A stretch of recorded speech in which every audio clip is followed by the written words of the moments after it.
রিমি সব সময় অন্যদের মতো হতে চাইত। বন্ধুরা, কেউ ভালো গান গায়, কেউ পড়াশোনায় দারুণ, কেউ আবার খেলাধুলায় সেরা। রিমি ভাবত, আমি তো কিছুই পারি না। একদিন সে খুব মন খারাপ করে পার্কে বসেছিল। তখন এক বৃদ্ধ লোক তার পাশে এসে বসলেন। তিনি জিজ্ঞেস করলেন, কেন এত চিন্তিত? রিমি বলল, আমার কোনো ট্যালেন্ট নেই।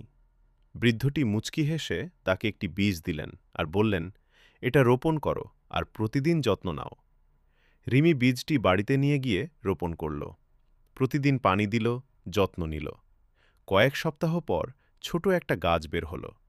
কিছুদিন পর গাছে ফুল ফুটল, অসাধারণ সুন্দর ফুল। রিমি অবাক হয়ে গেল। বৃদ্ধটি আবার এসে বললেন, দেখলে, এই বীজের ভেতরেই তার সৌন্দর্য ছিল, শুধু সময় আর যত্ন দরকার ছিল। তারপর তিনি বললেন, তুমিও ঠিক এই বীজের মতো, তোমার ভেতরেও কিছু বিশেষ আছে, তুমি শুধু এখনও সেটা খুঁজে পাওনি।